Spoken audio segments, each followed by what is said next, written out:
राज्यात विधानसभा निवडणुकांचे पडघम वाजू लागले आहेत। राज्य सरकारनं मागील 3 मंत्रिमंडळ बैठकात निर्णयांचा धडाका लावून अनेक समाजांना आपलंसं करण्याचा प्रयत्न सुरू केला आहे।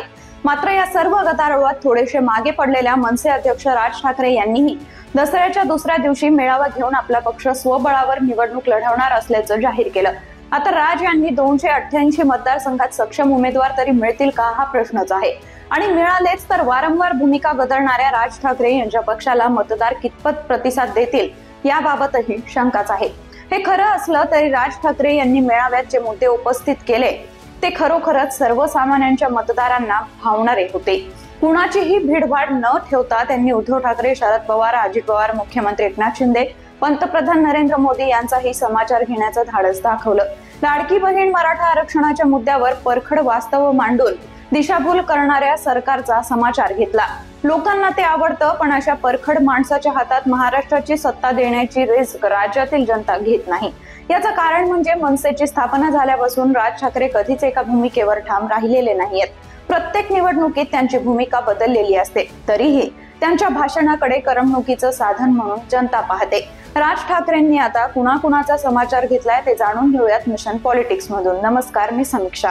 मुंबईतील गोरेगाव इथं झालेल्या मनसे मेळाव्यात राज ठाकरे यांनी निवडणुकीचं रणशिंग फुंकलं। आता ना कुणाची युती ना कुणाची आघाडी, मनसे स्वबळावर लढणार अशी घोषणा त्यांनी या मेळाव्यात केली। त्यामुळे मनसैनिकांमध्ये उत्साह संचारला। आणि म्हणून येणाऱ्या या विधानसभेच्या निवडणुकीला ना युत्या ना आघाड्या,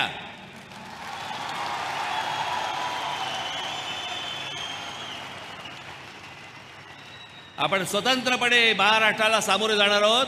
मी तुम्हाला नक्की सांगतो की येणाऱ्या विधानसभेच्या निवडणुकीच्या निकालानंतर महाराष्ट्र नवनिर्माण सेना हा सत्तेमधला पक्ष असेल, आपण एवढं लक्षात ठेवावं। राज्यातील 288 पैकी किती आणि कोणत्या जागा लढवणार यावर मात्र राज यांनी भाष्य केलेलं नाहीये। मात्र त्यांच्या वारंवार बदलणाऱ्या भूमिकेमुळे ते या निर्णयावर तरी कितपत ठाम राहतात याविषयी शंका व्यक्त केली जाते। लोकसभा निवडणुकीत मोदींच्या नेतृत्वाचं कौतुक करणाऱ्या राज यांनी आता मात्र मनसेला सत्ता दिली तर महाराष्ट्रात कधी दिल्ली पुढे झुकणार नाही असा टोला त्यांनी मोदी शहा यांच्या भाजपला लगावला आहे।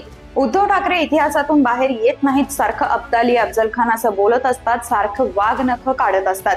महाराष्ट्राबद्दल काहीतरी बोल असं सांगत त्यांनी आपल्या भावाची ही खिल्ली उडवली आहे। मुख्यमंत्री एकनाथ शिंदे यांचा उल्लेख तर राज यांनी अगदी ऍक्शन करून पुष्पा असा केला। तिकडे पुष्पाचं वेगळं सुरू आहे। मी असा महाराष्ट्र कधी पाहिलेला नाही। येणाऱ्या पिढ्यांवर काय संस्कार करणार आहोत, महाराष्ट्र कोणत्या दिशेनं येणार आहोत असे सवाल राज यांनी केले आहेत। शरद पवार व अजितदादांवर टीका करताना राज ठाकरे म्हणाले, शरद पवार म्हणतात पक्ष फोडला, मग तुम्ही आयुष्यभर काय केलं? 1978 ला काँग्रेस फोडली, 1991 ला शिवसेना फोडली, तुम्ही कसल्या फोडोफोडीच्या गोष्टी बोलता? शरद पवार सांगतात की आमचा पक्ष फोडला, तुम्ही काय केलं आयुष्यभर?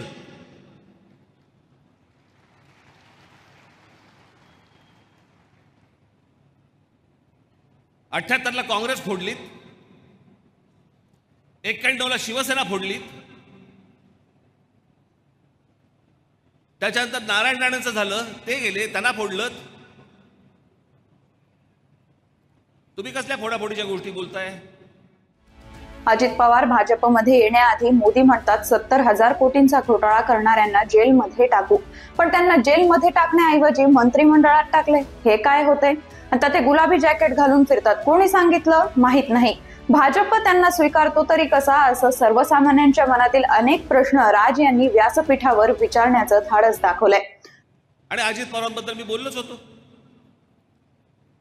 इतके दिवस झाले, बरेच दिवस ओरडत होते, आता काहीतरी गुलाबी जॅकेट घालून फिरतात, कोणी सांगितलं मला माहिती नाही। भारतीय जनता पक्ष यांना स्वीकारतो तरी कसा या लोकांना?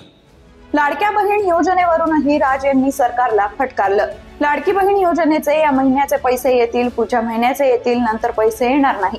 जानेवारी फेब्रुवारीत पगार द्यायला सरकारकडे पैसे नसतील। महिलांच्या हातांना काम द्या, कामातून त्या पैसे उभे करतील, त्यांना सक्षम बनवा।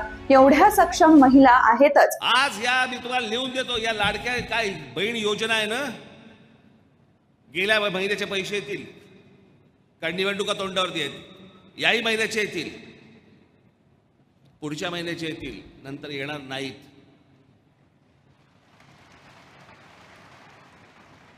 एवढ्यावर जाऊ नका तुम्ही. हे जे पैसे वाटणं जे आहे ना, पैसे वाटणं, जानेवारी फेब्रुवारीमध्ये तर अशी परिस्थिती कदाचित निर्माण होईल की या महाराष्ट्र सरकारकडे पगार द्यायला पैसे नसतील. राज्यात गुन्हे वाढले आहेत, लहान मुलींवर बलात्कार सुरू आहेत. राज्यात गेल्या वर्षी 9,000वर मुली पळवल्या. हा समृद्ध महाराष्ट्र आहे का, असा सवाल त्यांनी केला. मराठा समाजाला आरक्षण मिळणारच नाही हे संपूर्ण महाराष्ट्राला माहित आहे. हे खरं बोलण्याचं धाडस फक्त राज ठाकरेच करू शकतो. त्यामुळेच मी लोकांना परवडत नसेल. या सगळ्या गोष्टी तुम्ही नीट समजून घ्या. हे आरक्षण मिळू शकत नाही, ही गोष्ट होऊ शकत नाही, हे प्रत्येकाला माहिती आहे.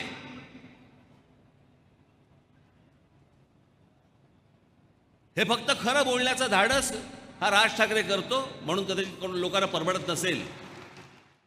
समुद्रात पुतळा उभा करायचा असेल तर किमान 15 ते 20,000 कोटी खर्च करावे लागेल. समुद्रात पुतळा उभा करण्यापेक्षा तो पैसा गड किल्ल्यांवर खर्च करा, असा सल्लाही राज ठाकरेंनी दिला आहे.